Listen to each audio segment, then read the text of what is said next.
Haleluya, haleluya, haleluya, haleluya.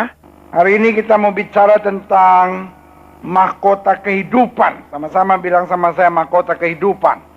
Ya, kita belajar mahkota lain karena selalu saya bilang bahwa kalau kita bahas tentang akhir zaman bukan hanya selamanya bicara tentang penderitaan. Yang setuju bilang amin sama saya. Iya kan? Saya khawatir seminar-seminar akhir zaman yang kita ikuti kadangkala bukan menambah iman kita bertumbuh, tetapi membuat kita tidak bisa tidur, saudara. Ya kan? Nanti ada ular kepala 10, ya kan? Ada naga bertanduk 7, ya kan? Sehingga ada orang bilang sama saya gini, pendeta, kenapa ya pendeta? Semenjak saya ikut beberapa seminar akhir zaman pendeta, sekarang saya suka mimpi buruk. Saya jadi bingung, harusnya seminar akhir zaman membuat iman bertumbuh, tapi ini mendatangkan mimpi buruk. Nah, saudaraku yang kasih dalam Tuhan, yang saya mau tegaskan buat siap saudara, berita tentang akhir zaman menyenangkan. Yang setuju bilang amin sama saya. Amin. Karena itu penyingkapan rahasia. For the righteous nothing come by surprise. Kata Alkitab, buat orang-orang benar tidak ada yang mengejutkan. Karena Tuhan membongkar segala sesuatunya untuk mendatangkan damai sejahtera. Sama-sama bilang sama saya, damai sejahtera. Amin. Sehingga kita tahu betul ada tantangan. Kita tahu betul ada ujian. Kita tahu betul iblis sama seperti singa yang berkeliling. Kita harus membahasnya seimbang. Di satu sisi iblis memang berkeliling seperti singa. Iya kan? Bahkan dalam Wahyu dikatakan iblis itu seperti apa?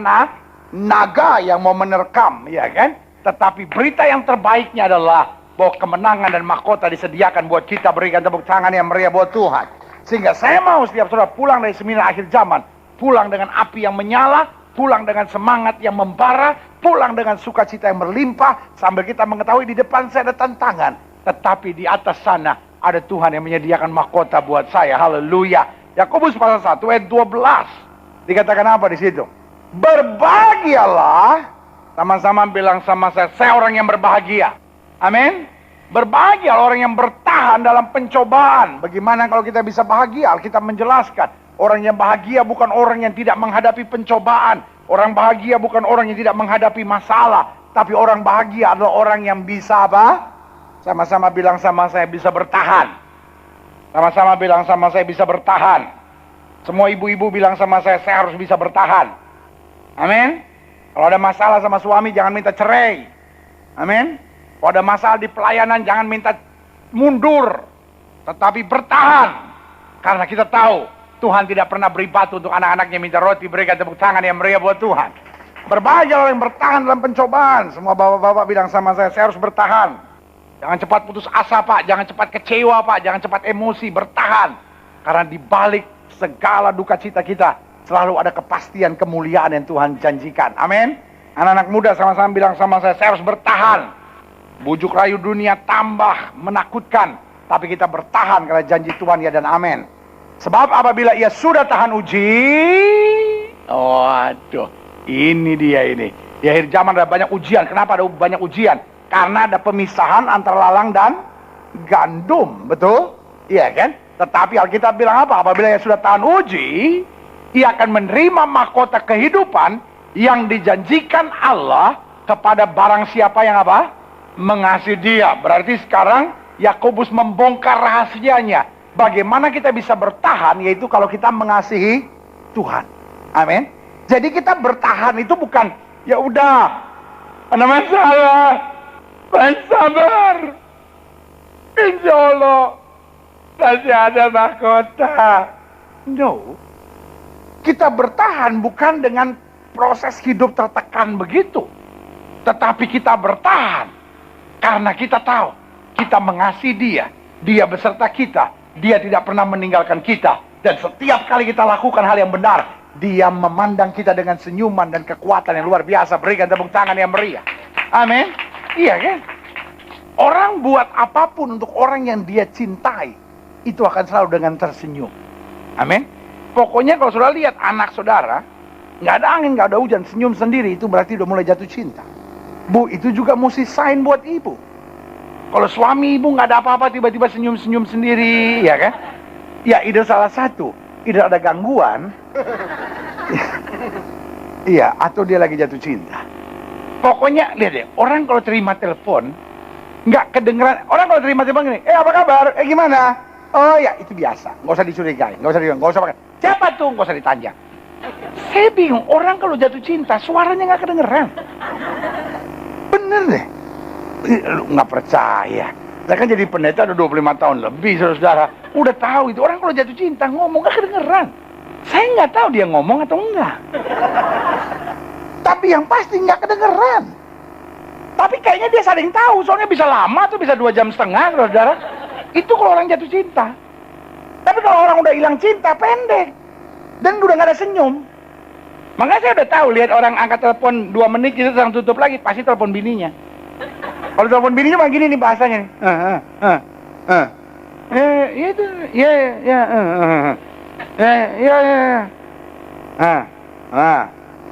ya udah.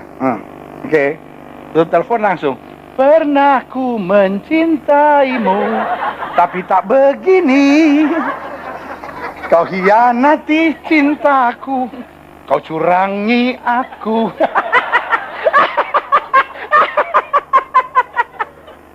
Fenomena suami di akhir zaman itu. Iya kan? Jadi apabila seorang dicobai, ya kan? Janganlah ia berkata pencobaan ini apa? Datang dari Allah, sebab Allah tidak dapat dicobai oleh yang jahat. Dan ia sendiri tidak mencobai apa? Siapapun, tapi tiap-tiap orang dicobai oleh apa? Keinginan sendiri. Memang lu yang kepengen. Karena ia diseret dan apa? Dipikir olehnya. Dan apabila keinginan itu telah dibuahi, repotnya ia akan melahirkan apa? Dosa. Dan apabila dosa itu sudah matang, ia melahirkan apa? Maut. Iya kan? Jadi kita nggak bisa selalu salahkan nasib, salahkan keadaan. Oh ini Tuhan. No. Seringkali persoalannya it's not about God, it's about us. Ya kan? Ayat 16. Saudara-saudara yang kukasihi, jangan sesat. Ayat 17. Ini rahasianya. Iya kan? Ini yang saya bilang rumus imannya. Setiap pemberian yang baik dan setiap anugerah yang sempurna datangnya dari apa? Atas. Diturunkan dari Bapa segala terang. Padanya tidak ada perubahan atau bayangan karena apa? Pertukaran. Nothing change. Allah saya tidak pernah berubah. Selalu yang dia sediakan yang terbaik. Jadi rancangan Allah itu nggak pernah berubah. Padanya tidak pernah ada pertukaran. Selalu yang terbaik. Selalu yang terindah. Dan selalu yang mendatangkan apa? Damai sejahtera. Yang setuju bilang amin sama saya. Amin. Nah, ayat 18. Atas kehendaknya sendiri, ia telah menjadikan kita oleh firman kebenaran. Supaya kita pada tingkat yang tertentu. Amin. Itu yang minggu lalu saya coba jelaskan. Yaitu kemajuan. Sama-sama bilang sama saya kemajuan.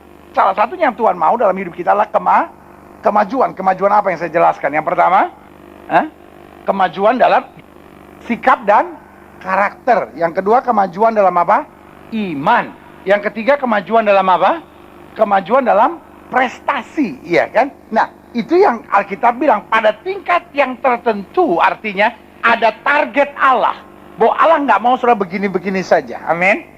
Allah mau iman saudara bertumbuh. Makanya selalu saya bilang, saudara prajurit itu nggak akan ada prajurit yang masuk tentara kopral sampai dia kemudian pensiun tetap kopral. Itu prajurit goblok, saudara-saudara.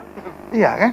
Yang namanya prajurit masuknya kopral, tapi nanti lulus-lulusnya ya lumayan lah, kapten ke apa ke letnan ke adalah gitu ya kan. Masa masuk kopral berapa tahun yang lalu? 28 tahun yang lalu. Sekarang apa? Kopral. Iya kan? Astaga. Itu prajurit ada kendornya itu, saudara. Atas kehendaknya sendiri ia telah menjadikan kita oleh apa? Firman kebenaran, supaya kita pada tingkat yang tertentu menjadi apa? Sama-sama bilang sama saya, anak sulung di antara semua apa? Ciptaannya. Berarti dia mau bawa kita, bring it up, membawa kita sampai tingkat tertentu untuk menjadikan kita apa? Teladan. Great. Nah, dalam pendahuluan saya tekankan begini. Sukacita dan keberhasilan hidup ini sangat ditentukan dengan sikap kita. Sama-sama bilang sama saya, sikap dalam menghadapi pencobaan. Karena suka atau tidak suka, setuju atau tidak setuju, mau atau tidak mau, siap atau tidak siap, muda atau tua, kaya atau biasa, setiap kita pasti menghadapi pencobaan dan tantangan hidup. Betul? Anda tahu nggak, Pak, Ibu, walaupun kau dekat sama Tuhan, aduh pendeta sekarang saya udah sungguh-sungguh pendeta, dulu saya berjina melulu orangnya, dulu hidupnya nggak bener, dulu kepala batu, dulu hidupnya, waduh bener-bener kacau deh pendeta. Setan juga ngas ngeliat saya gitu. Bahasa apa lagi, ngas lihat saya gitu. Ya, setan juga ngeliat saya, aduh ini dia lebih setan dari gua nih katanya gitu kan. Tapi sekarang saya udah bertobat. Saya mau tanya sama saudara, tetap ada pencobaan nggak? Tetap ada masalah nggak? Tetap ada. Iya kan? Walaupun kita udah sungguh-sungguh, walaupun kita udah bertobat, walaupun kita udah melayani Tuhan, walaupun kita tiap hari sekarang baca Alkitab. Ada jemaat yang bilang sama saya bangga banget, dia bilang sama saya, pendeta, sekarang saya disiplinkan hidup saya setiap hari, minimal saya baca 4-5 pasal. Saya bangga betul, karena itu target saya sebagai gembala jemaat. Saya senang lihat saudara cinta Alkitab, amin.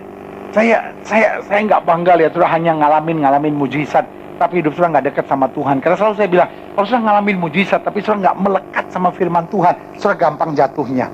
Tapi kalau saudara melekat sama firman Tuhan, mujizat pasti terjadi setiap hari dalam hidup saudara. Berikan tepuk tangan yang meriah buat Tuhan, amin. Iya kan? Saya khawatir, kenapa? Karena saudara dengar firman Tuhan, tapi nggak melekat pada firman Tuhan itu sendiri. Ketika badai datang, saudara cenderung gampang goyah. Tapi sebaliknya, kalau saudara renungkan hidup firman, saudara terikat betul dengan firman. Oh, mau ada badai sebesar apapun, kau tetap kuat. Yang setuju bilang amin sama saya. Karena hidup ini, suka atau tidak suka, siap atau tidak siap, kita pasti menghadapi apa? Pencobaan. Setiap kita pasti menghadapi tantangan. Setiap kita pasti menghadapi masa-masa yang sukar. Setiap kita pasti menghadapi pergumulan. Nah, kebahagiaan, sukacita, dan keberhasilan sangat ditentukan dengan apa? Sikap kita. Sama-sama bilang sama saya, sikap saya. Iya kan? Nah, apa yang perlu kita pelajari? Yang pertama, coba lihat ayat 13. Apabila seorang dicobai, janganlah ia berkata pencobaan yang datang dari Allah. Sebab Allah tidak dapat dicobai oleh yang jahat, dan ia sendiri tidak mencobai apa? Siapapun. Jadi yang pertama saya pelajari di sini, jangan berpikir bahwa hal tersebut merupakan nasib. Yang membuat kita nggak berhasil, yang membuat kita nggak bisa maju-maju, yang membuat kita nggak bisa sukacita. Kenapa? Waktu kita menghadapi masalah, dar gitu. Kita menghadapi pencobaan, dar gitu. Langsung kita pikir, ini nasib kali. Iya kan? Sehingga kita nggak mau belajar apa-apa lagi. Buat kita yang memang ini nasib, ya udah pasrah aja. Wes sera-sera, whatever will be lah gitu ya kan? Alkitab udah bilang, jangan bilang ini pencobaan datang dari Allah, periksa dulu gitu. Iya kan? Apa yang saya bisa buat, apa pelajaran yang bisa saya terima, apa maksud Tuhan di balik semuanya. Yang setuju bilang amin sama saya. Amin. Kadang-kala kita apa-apa nasib. Iya kan? Aduh, saya ditempeleng sama suami saya, ya udahlah pendeta, ini nasib saya. Tapi kadang-kala lunya yang cerewet. Iya kan? Kadang-kala lunya kebangetan. Tapi kan suami nggak boleh begitu, lu bener nggak boleh. Iya kan? Tapi kadang-kala lunya minta. Iya kan? Jadi kita juga mesti berubah juga gitu ya kan. Gak bisa, oh sini salah, sini salah. Iya kan. Jangan kita, ya pendeta, akhirnya rumah tangga saya cerai pendeta. Ini memang nasib kali pendeta. Bukan nasib. Kadangkala saudaranya sendiri yang kadang-kala gak ngerti situasi hidupnya gitu. Saya gak mau belajar, aduh ini ada masalah ini. Aduh apa maksud Tuhan di balik semuanya gitu. Nah, jadi Alkitab mau ajarkan kita bahwa kalau kita mau berhasil dalam hidup ini, waktu menghadapi masalah, yang pertama kita belajar. Amin. Yang kedua kita koreksi diri. Dan yang ketiga, kita bangkit. Kita percaya penyertaan Tuhan akan memampukan saya menyelesaikan segalanya. Jangan pernah nyalahin keadaan, jangan pernah nyalahin orang lain, jangan pernah nyalahin Tuhan. Setiap masalah pasti ada jalan keluar. Yang setuju bilang amin sama saya. Right. Yang kedua, saya pelajari di sini 1 Korintus 10:13. Pencobaan-pencobaan yang kamu alami, saya senang istilah ini, ialah pencobaan-pencobaan yang apa? Biasa. Sama-sama bilang sama saya, problem is normal. Masalah itu normal, Bu. Lo nggak usah datang kepada saya, lalu datang sampai kayak dunia mau terbalik lalu bilang, pendeta, saya ada masalah. Jawaban saya sederhana, sama saya juga. Ada seorang bapak waktu datangin saya lalu bilang, ini pendeta, saya ada masalah pendeta. Dia bilang, iya saya juga. Nggak, maksud saya lagi ada masalah. Saya bilang, iya maksud saya juga gitu. Saya juga ada masalah. Setiap kita punya masalah kan? Amin. Ada masalah nggak? Suami saya pendeta, udah nggak tahan sama dia. Masa suka angkala bilang, Tuhan angkat dia aja Tuhan. Nah yang janda pikir masalahnya kejandaannya itu.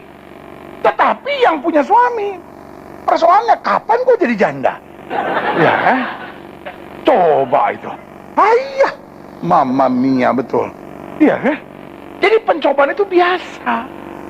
Biasa, anak-anak muda bilang, aduh pendeta saya tuh ada masalah pendeta. Saya belum punya pasangan. Yang punya pasangan tuh gitu, saya punya masalah nih pendeta. Pasangan saya nyebelin. Di mana gitu bisa tukar tambahnya? Ih, lu pikir jam tangan. Iya kan? Jadi problem is normal. Iya kan? Kita ngadepin masalah biasa aja, Pak. Nggak usah nangis, Pak, nggak usah panik. Ya tapi masalah saya berat, artinya kekuatan saudara juga besar. Amin. Iya kan? Ketika saudara SMA, pelajaran diberikan kepada saudara pelajaran SMA. Itu aja. Iya kan? Pencobaan yang kamu alami ya pencobaan biasa. Yang tidak melebihi kekuatan manusia. Sebab Allah setia, dan karena itu Ia tidak akan membiarkan kamu dicobai melampaui kekuatanmu. Sama-sama bilang sama saya, Allah saya setia. Pada waktu kamu dicobai, Ia akan memberikan kepadamu ini yang saya bilang tadi, jalan keluar sehingga kamu dapat apa? Menanggungnya. Cuma pertanyaannya, mau nggak kita dekat sama Tuhan untuk mendapatkan jalan keluar yang Tuhan berikan? Kadang-kadang persoalannya waktu kita menghadapi masalah, kita sibuk dengan memikirkan jalan keluar yang saya mau. Padahal Tuhan sudah sediakan. Nah, yang kedua saya pelajari, sikap kita, jangan menganggap masalah kita itu a big deal gitu. Sebagai sebuah persoalan yang terlalu besar, yang kita nggak bisa atasi, akhirnya kita condemn ourselves, kita akhirnya terintimidasi sama iblis, dan iblis mulai bilang, kamu nggak bisa kuat, kamu nggak bisa sanggup, kamu nggak bisa mampu. Nah, itu yang membuat kayaknya akhir zaman tuh jadi berat gitu. Kayaknya akhir zaman penuh dengan pencobaan. Loh, biasa aja kan ada masalah. Pokoknya Allah saya Allah yang setia. Dia tidak pernah berikan pencobaan lebih daripada kemampuan saya. Jadi kalau saudara menghadapi persoalan, yang pertama harus saudara bilang, ini persoalan biasa. Yang kedua yang harus saudara bilang, persoalan ini saya bisa menyelesaikannya. Dan yang ketiga, di balik persoalan ini pasti ada jalan keluarnya. Dan yang keempat, di balik persoalan ini iman saya pasti akan terus bertumbuh dalam kemuliaan Tuhan. Berikan tepuk tangan yang meriah. Nah, Wahyu pasal 3 ayat 19. Jadi saya lihat 3 gambaran penting ya tentang sikap menghadapi masalah ya. Barang siapa ku kasihi, apa? Ia ku tegur dan ku hajar. Sebab itu apa? Relakanlah hatimu dan bertobatlah. Berarti yang ketiga saya pelajari di sini, jangan putus asa. Barang siapa yang ku kasih, ya ku hajar dan ku tegur. Jadi kalau kita ada masalah, artinya kita disayang Tuhan, Bu. Kak, Bu, dengar nih. Kalau Tuhan izinkan masalah dalam hidup kita, artinya kita disayang. Karena kita sedang dilatih, kita sedang diproses, kita sedang dibentuk oleh Tuhan. Kita bukan dicobai, tapi kita dipersiapkan Tuhan untuk mengalami pengalaman yang lebih dahsyat dengan Tuhan. Amin. Jadi kalau lihat masalah jangan pikir, oh ini pencobaan tuh, no, gitu.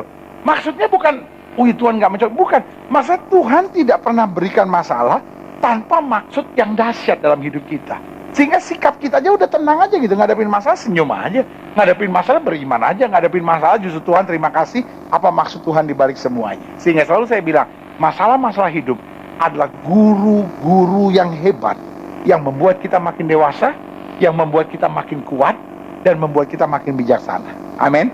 Saya ulangi sekali lagi, sudah boleh catat, bahwa masalah-masalah hidup bukanlah musuh-musuh yang menakutkan. Masalah-masalah hidup adalah guru-guru yang hebat, yang membuat kita yang pertama menjadi apa? Dewasa. Yang kedua menjadi apa? Bertumbuh, kuat. Dan yang ketiga menjadi apa? Bijaksana. Artinya apa? Tanpa masalah dalam hidup kita, iman kita nggak maju-maju.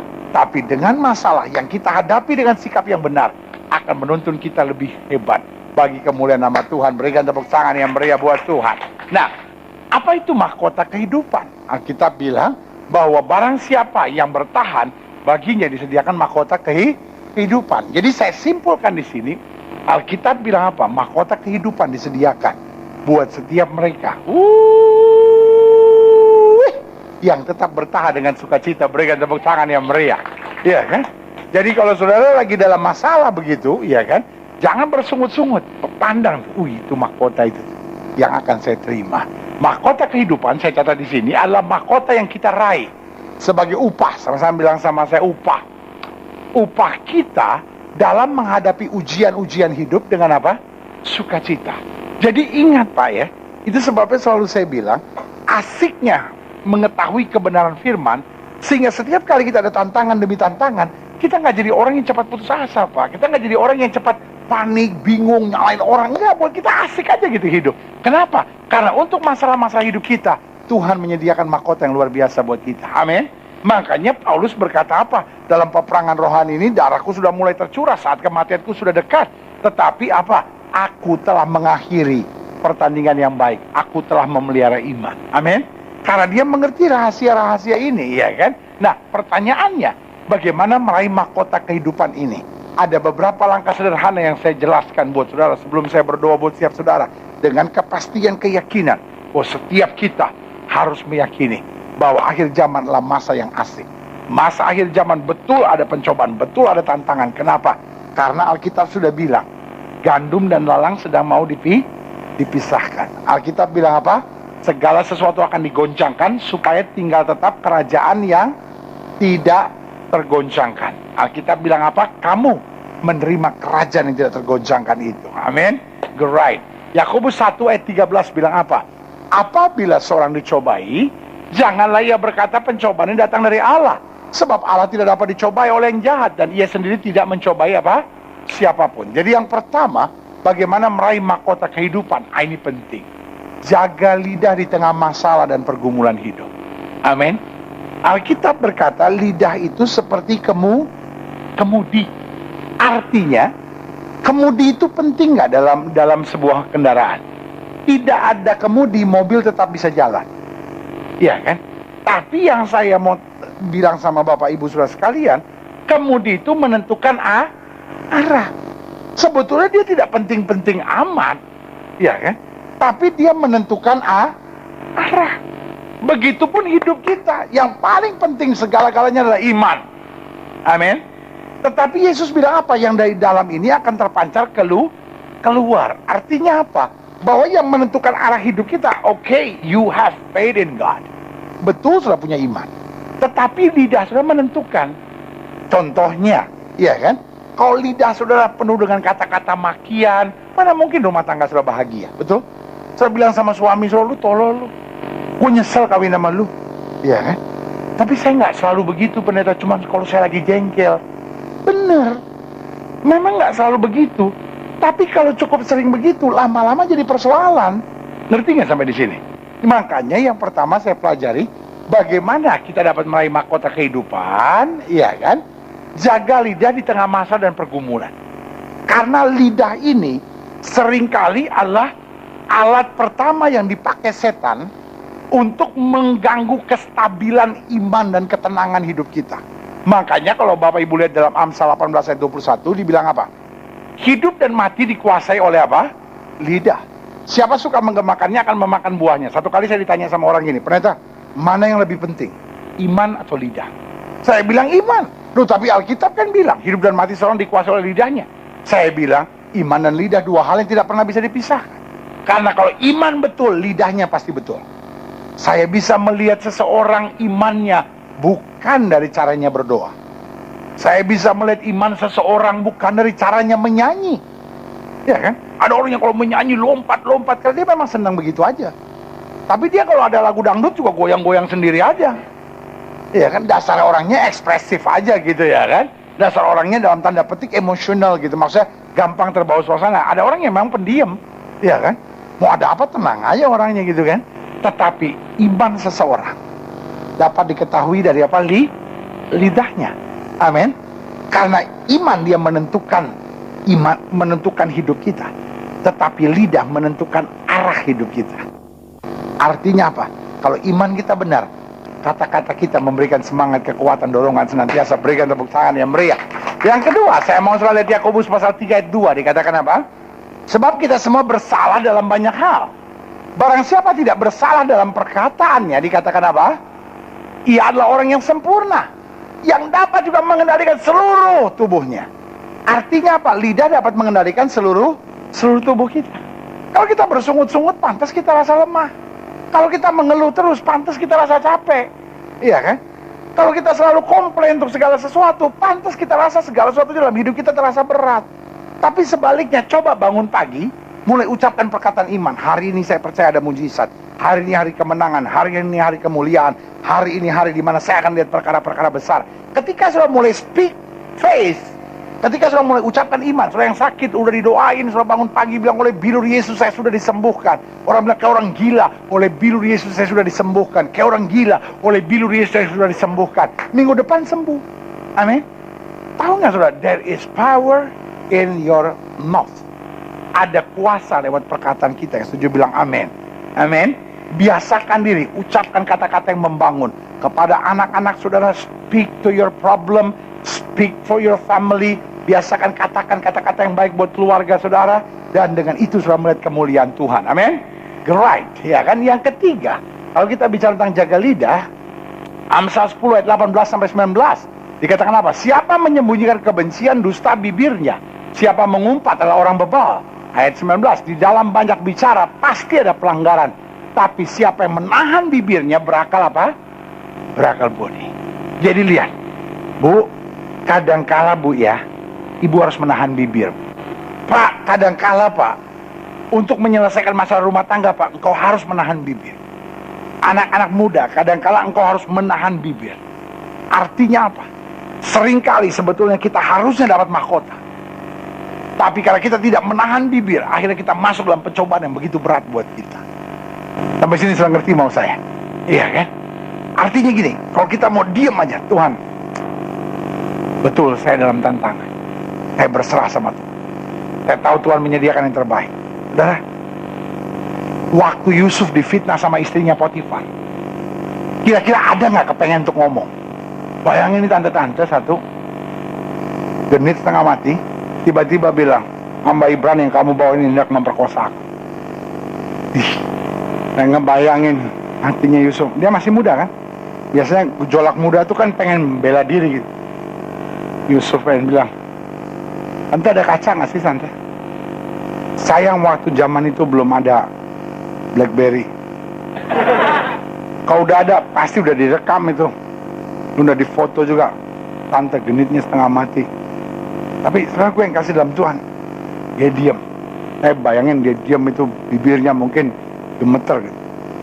Dan dia mesti tahan. Tapi dia belajar ada cara menyelesaikan masalah yang terbaik. Dia harus belajar. Bukan jadi mendem, tetapi saya tahan karena saya tahu kalau saya nyelesain sendiri bisa parah. Tapi kalau Tuhan yang menyelesaikan, pasti jadi indah. Kasih tepuk tangan yang meriah buat Tuhan. Amin. Amsal 12 ayat 18 sampai 19 bilang apa? Ada orang yang lancang mulutnya. Nah itu dia. Sorry ya, di akhir zaman mulut orang tambah hari tambah pedes ya, saya perhatiin ya. Mulut suami tambah hari tambah jahat ya. Mulut istri tambah hari tambah nyakitin ya. Alkitab sampai bilang ini luar biasa. Alkitab tuh saya bangga betul. Dia menjelaskan akhir zaman tuh luar biasa sekali. Ada orang yang lancang mulutnya seperti tikaman pedang, ya kan? Orang sekarang baru bilang silet. Pernah nggak saudara dengar gitu? Pendeta mulutnya pedas banget pendeta. Kalau ngomong tuh di sini perih gitu pendeta. Seperti ada ujung silet. Cus, cus, cus. Alkitab udah bilang bentar lagi bukan cuma silet, tikaman pedang, ya kan? Tetapi lidah orang bijak mendatangkan apa? Kesembuhan. Artinya apa? Orang yang hatinya sudah luka, orang yang hatinya sudah tawar, rumah tangga yang sudah luka, bibir yang bijak akan menyelesaikannya. Ayat 19. Bibir yang mengatakan kebenaran tetap untuk selama-lamanya, tapi lidah dusta hanya untuk apa?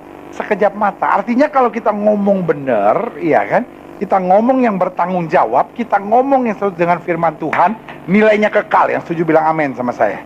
Tetapi kalau kita curang-curang, kita bohong-bohong begitu, untuk sementara kita bisa dapat hasil, tetapi kemudian malunya 2 kali lipat lebih parah. Yang setuju bilang amin sama saya. Amin.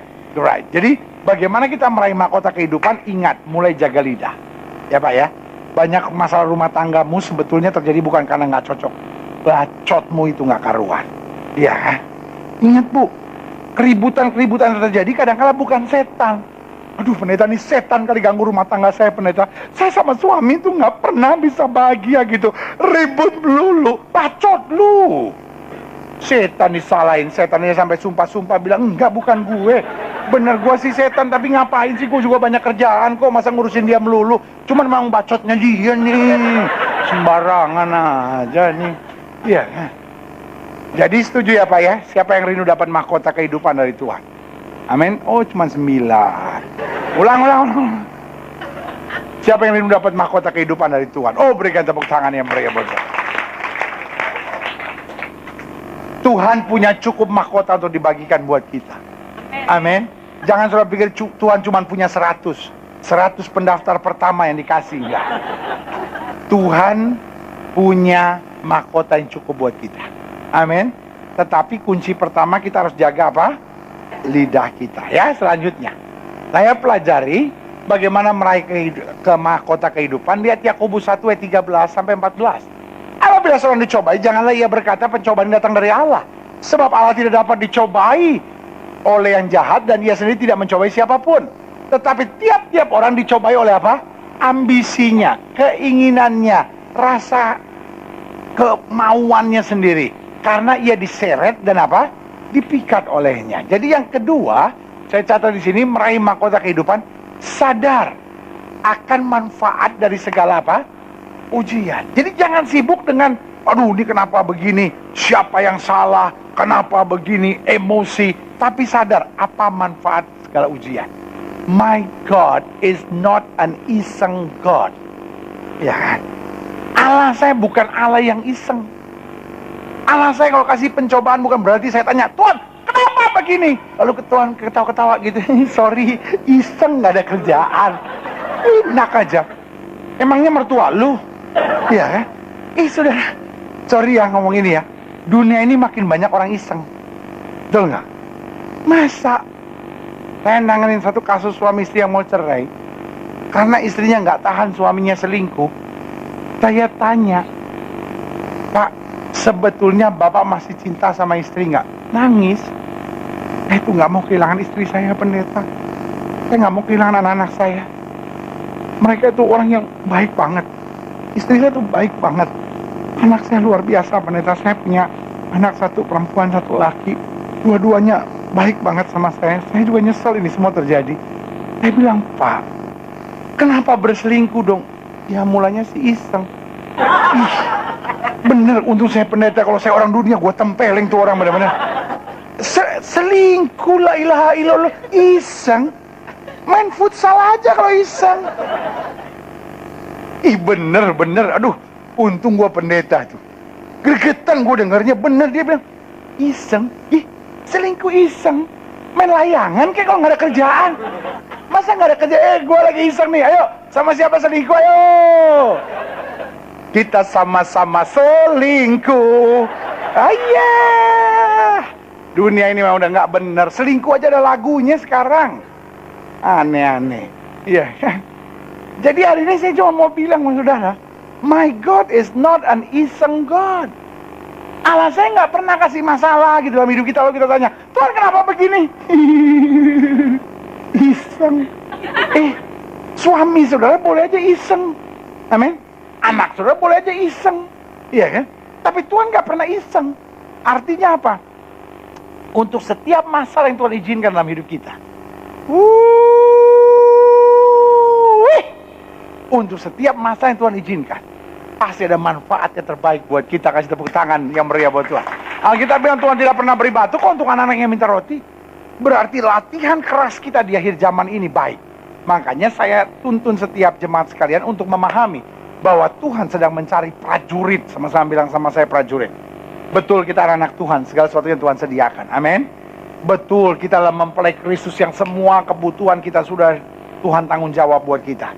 Tetapi posisi hari ini kita sedang harus siapkan diri jadi prajurit Kristus. Yang setuju bilang amin sama saya. Amin.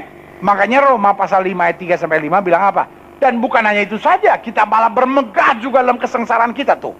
Orang kalau sadar tuh manfaat dari tantangan, ujian, kesengsaraan, kita juga bahkan bermegah dalam kesengsaraan kita. Karena kita tahu bahwa kesengsaraan itu menimbulkan apa? Ketekunan. Ketekunan menimbulkan apa? Tahan uji menimbulkan apa?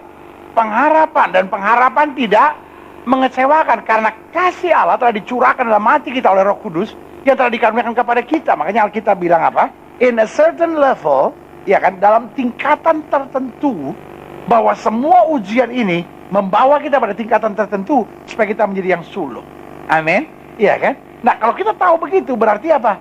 Pencobaan kita mendatangkan kebanggaan. Kita bermegah bukan cuma pada berkat, bukan pada mujizat, tapi kita bermegah. Tuhan terima kasih. Tuhan izinkan saya menghadapi tantangan ini. Berarti saya layak untuk melihat mujizat yang Tuhan sediakan. Berikan tepuk tangan yang meriah. Amin. Karena kalau sudah terima masalah, jangan lihat, aduh gimana ya? Gak usah. Tuhan sudah menyediakan jalan keluar. Amin. Jadi kalau kita lihat masalah, yang kita harus syukuri adalah Tuhan terima kasih. Pasti ada jalan keluar. Amin. Makanya selalu saya bilang, buat kita nih orang percaya nih, buat kita anak-anak Tuhan nih, buat kita pelayan-pelayan Tuhan.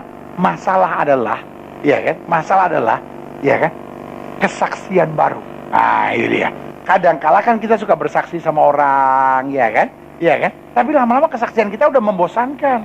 Kesaksian kita cerita 12 tahun yang lalu, ya kan? Makanya kadang-kala kalau kita ngadapin masalah, kita ngadapin penyakit, bersyukur. Tuhan terima kasih. Tuhan kasih saya bahan kesaksian baru. Supaya saya dapat jadi berkat buat lebih banyak orang lagi. Kasih tepuk tangan yang meriah buat Tuhan. Ayub pasal 42, ayat 2-5. Ayub ngerti betul manfaat segala ujian. Aku tahu bahwa engkau sanggup melakukan segala sesuatu dan tidak ada rencanamu yang gagal. Firman-Mu, siapakah dia menyelubungi keputusan tanpa pengetahuan? Itulah sebabnya tanpa pengertian aku telah bercerita tentang hal-hal yang sangat ajaib bagiku dan yang tidak aku ketahui. Firman-Mu dengarlah, aku akan berfirman, aku akan menanya engkau supaya engkau memberitahu aku. Ayat 5, dia jelaskan kenapa dia sempat salah. Ayub bilang, hanya dari kata orang saja aku mendengar tentang engkau. Tetapi sekarang, lewat masalah, lewat persoalan, lewat tantangan, lewat pencobaan, lewat ujian, mataku sendiri memandang engkau. Jadi lihat ya, yang kedua, bagaimana kita meraih mahkota kehidupan, sadar manfaat dari segala ujian. Sehingga di tengah segala ujian, kita selalu bersemangat menantikan bahan kesaksian baru yang Tuhan sediakan. Selanjutnya, yang ketiga, lihat Yakobus 1 ayat 14-15. Tetapi tiap-tiap orang dicoba oleh keinginannya sendiri, karena ia diseret, sama-sama bilang sama saya, diseret dan dipikat olehnya. Diseret itu kita nggak mau, tapi kita nggak sadar kita terbawa. Dan apabila keinginan itu telah dibuahi, ia melahirkan dosa. Dan apabila dosa itu sudah matang, ia melahirkan apa? Maut, ya. Berarti yang ketiga, bagaimana meraih mahkota kehidupan? Mengasihi Tuhan lebih dari apa? Diri sendiri. Ya kan? Artinya gini, saya harus mengasihi Tuhan lebih daripada apapun yang ada. Kenapa? Karena kalau keinginan-keinginan saya bukan keinginan-keinginan Tuhan, saya akan terseret. Ya kan? Iblis kadang-kala bermain dengan ambisi-ambisi logik, ambisi-ambisi masuk akal. Ya wajarlah pendeta, saya kan namanya orang ini, ya saya ambisi saya ini. Karena janji Tuhan ajarkan kita apa? Biar bukan kehendakku yang jadi, melainkan kehendak-Mu yang terjadi. Tuhan punya rancangan yang hebat atas kita. Yang setuju bilang amin. Tahu nggak saudara? Kita taat saja sama Tuhan, kita pasti naik. Amin. Asal kita setia saja sama Tuhan, kita pasti maju. Yang setuju bilang amin sama saya. Betul? Iya kan? Kalau kita taat saja sama Tuhan, kita pasti naik. Kalau kita setia saja sama Tuhan, pasti maju. Caranya bagaimana? I don't know. Cara setiap orang berbeda. Betul? Cara setiap orang ada yang Tuhan pakai lewat sesuatu. Dalam hidup saya, prinsip saya cuma sederhana kok. Kalau Tuhan buka pintu, nggak ada yang bisa menutup. Cara Tuhan ngerjakan mujizat buat kita, aduh, my God is a creative God. Allah saya itu Allah yang kreatif banget. Amin. Selalu saya bilang, jangan pernah minta Tuhan mengerjakan mujizat buat kita seperti dia mengerjakan mujizat buat orang lain. Aduh, pendeta, itu ada teman saya pendeta ya, dia tuh lagi berdoa, tiba-tiba ada orang kasih mobil loh buat dia. Saya juga pengen begitu. Ya, kalaupun sampai Tuhan kasih mobil sama saudara, caranya pasti beda. Amin. Pendeta, saya punya teman ya pendeta, dia baru kerja 5 bulan ya pendeta ya, terus tiba-tiba dia diangkat jadi kepala bidang gitu ya di kota lain. Terus dia dapat rumah, dapat mobil, dapat segala fasilitas. Saya pengen gitu deh, saya pengen gitu Tuhan kerjanya gitu buat saya. Enggak, my God is a creative God. Amin. Satu kali dia buat sesuatu, dia nggak akan ulangi lagi. Dia akan berkati saudara dengan cara yang spesial, tapi dengan cara yang berbeda. Yang setuju bilang amin. Makanya selalu saya bilang, hidup Kristen hidup yang berserah. Hidup Kristen itu hidup yang asik aja. Hidup Kristen itu hidup yang nunggu aja gitu. Pokoknya saya taat, pokoknya saya setia, saya pasti naik, saya pasti maju. Caranya I don't know. Betul. Karena sebagai hamba Allah, saya ketemu dengan banyak orang dan saya terkejut-terkejut. Cara Tuhan memberkati seseorang, caranya beda-beda. Amin. Makanya saya tidak pernah memaksakan satu prinsip pengalaman untuk harus menjadi kepastian buat setiap kita. Enggak. Ya kan? Ada orang yang tolong Tuhan dengan cara begini, tolong Tuhan dengan cara begini, tolong Tuhan cara begini. Pokoknya intinya satu yang saya tahu, kalau kita taat, kita pasti naik. Kalau kita setia, kita pasti maju. Kasih tepuk tangan yang meriah buat Tuhan. Amin. Makanya Wahyu pasal 2 ayat 10 bilang apa? Jangan takut. Sama-sama bilang sama saya tidak boleh takut terhadap apa yang harus kau derita. Jadi artinya apa? Kamu masuk penderitaan pun tenang aja. Kamu difitnah orang, tenang aja. Kamu menghadapi kesusahan, tenang aja. Lu gereja ini percaya kita loh orang yang diberkati. Amin. Tetapi saya terus bilang di gereja ini, itu bukan berarti kita tidak menghadapi masalah. Jangan jadi Kristen yang cengeng kalau menghadapi masalah terus kayaknya down banget gitu. Terus kayaknya minder. Di gereja ini orang dilarang minder. Gilbert pasal 7 ayat 9, saudara. Dilarang minder. Di gereja ini kalau ada masalah apapun, berjalan tegap, semangat aja gitu. Haleluya, puji Tuhan. Haleluya. Kenapa utang udah bayar semua? Belum. Ya kan, haleluya, puji Tuhan. Lu setiap orang kan punya masalah. Iya kan? Kenapa sih sudah jadi orang yang cengeng gitu, ngadepin masalah tuh kayaknya minder gitu. Lalu saya bilang, orang minder itu orang yang sudah dijajah sama iblis. Sampai dia tuh tertipu di pikirannya sendiri. Sampai dia kayaknya malu, sampai dia tertekan. Saudara, setiap orang punya masalah, so what gitu loh. Iya kan? Biarin aja orang punya. Iya kan? Pokoknya kita jangan takut aja. Kita tahu kok, hari ini saya ada masalah. Tapi besok, Tuhan akan buka jalan luar biasa buat hidup saya. Haleluya. Amin. Saudara tahu nggak, orang-orang yang bersaksi dia sembuh dari kanker, itu mulai dari apa? Sakit kanker dulu. Loh, hebat nggak? Kalau tiba-tiba ada ini kesaksian, Joko bangun di projo jatuh dari meja dapat duit jigo, sembuh dari kanker stadion bola. Nah, orang kanker stadium 4 di stadium bola, iya kan? Sembuh dari sakit kanker stadium 4. Hebat nggak kesaksiannya? Hebat. Saksian AKL bersama pendeta Gilbert. Saksian Joko sembuh dari cacingan. Cuman cacingan, minum kombantrin aja, cacingan. Aneh-aneh aja, cuman cacingan pakai bersaksi. Bukannya mantep, geli dengernya cacingan. Iya kan? Tapi kalau AKL bersama pendeta Gilbert, saksian Joko sembuh dari sakit kanker stadium 4. Joko sakit kanker stadium 4. Tuli, buta, bisu. Ya ilah, buat apa dia hidup itu orang? Udah tuli, buta, bisu, cacingan. Ya. Tapi saya mau jelasin buat saudara, kesaksiannya jadi hebat. Kenapa? Karena dia sudah lewati masalah-masalah yang hebat. Sesederhana itu aja. Makanya Alkitab bilang, jangan takut terhadap apa yang harus kau derita. Sesungguhnya iblis akan melemparkan beberapa orang dari antaramu ke dalam penjara supaya kamu dicobai. Dan kamu akan beroleh kesusahan selama 10 hari. Hendaklah kamu setia sampai mati. Dan aku akan mengaruniakan kepadamu apa? Mahkota kehidupan. Artinya apa?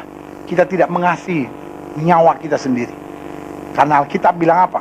Markus 8 ayat 35. Siapa yang mau menyelamatkan nyawanya, ia akan kehilangan nyawanya. Barang siapa kehilangan nyawanya karena aku dan karena Injil, ia justru akan apa? Menyelamatkannya. Alkitab dalam bagian lain bilang apa? Orang yang rela kehilangan nyawanya justru akan mendapatkannya. Berikan tepuk tangan yang meriah buat Tuhan. Selanjutnya, Yakobus 1 ayat 18. Atas kehendaknya sendiri ia telah menjadikan kita oleh firman kebenaran, supaya kita pada tingkatan tertentu menjadi anak sulung di antara semua ciptaannya. Berarti selanjutnya meraih mahkota kehidupan. Sadar penciptaan dirinya. Apa itu penciptaan dirinya, pendeta? Bahwa kita dijadikan apa? Atas kehendaknya. Ia telah menjadikan kita oleh apa? Firman kebenaran. Supaya pada tingkat tertentu menjadi anak sulung di antara semua ciptaan. Ada 3 kan? Yang pertama apa? Kita diciptakan atas kehendaknya. Lalu yang kedua, kita diciptakan oleh apa? Firman kebenaran. Lalu yang ketiga, kita diciptakan untuk masuk pada tingkat tertentu yang dikehendaki Allah. Amin. Jadi kita diciptakan atas kehendak Tuhan. Kita diciptakan dengan apa? Firman kebenaran. Amin. Dan yang ketiga, kita diciptakan untuk apa? Masuk dalam level ilahi. Ya kan? Makanya bagaimana meraih mahkota kehidupan? Yang keempat, sadar penciptaan diri kita. Spesial, unik, dahsyat, dan luar biasa. 1 Petrus pasal 1 ayat 23 bilang apa? Karena kamu telah dilahirkan kembali, bukan dari benih yang fana, tapi dari benih yang tidak fana oleh firman Allah yang hidup dan apa? Yang kekal. Artinya apa? Kita hidup bukan lagi dari daging, karena daging dan darah akan terus dipermainkan. Tapi kita hidup dengan kuasa firman. Dan firman ini akan memasuki kehendak Allah yang sempurna itu. Mazmur 139 ayat 13. Sebab engkaulah yang membentuk buah pinggangku, menenun aku dalam kandungan ibuku. Aku bersyukur kepadamu. Oh, haleluya. Karena kejadianku dahsyat dan ajaib. Ajaib apa yang kau buat. Dan jiwaku benar-benar, sama-sama bilang sama saya, menyadari. Sama-sama bilang sama saya, menyadari. Oh, haleluya. Saudara yang kasih dalam Tuhan, Waktu kita sadar siapa diri kita, ya kan? Maka kita akan terus berjuang untuk mahkota kehidupan ini. Siapa kita? Yang pertama, kita ada karena anugerah. Amin. Dan yang kedua, siapa kita? Kita hidup karena penyertaan Tuhan. Dan yang ketiga, kita akan tetap bertahan karena kesetiaan Allah kita. Berikan tepuk tangan yang meriah buat Tuhan. Nah, makanya sebagai penutup, saya kutip Yakobus 1 ayat 12 ini. Berbahagialah orang yang bertahan dalam pencobaan. Sebab apabila ia sudah tahan uji, ia akan menerima mahkota kehidupan yang dijanjikan Allah kepada barang siapa yang mengasihi dia. Ada 3 hal penting dalam penutup yang saya tekankan di sini.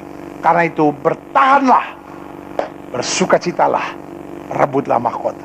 Amin. Ada masalah, bertahanlah. Ada persoalan, bersukacitalah, rebutlah mahkota.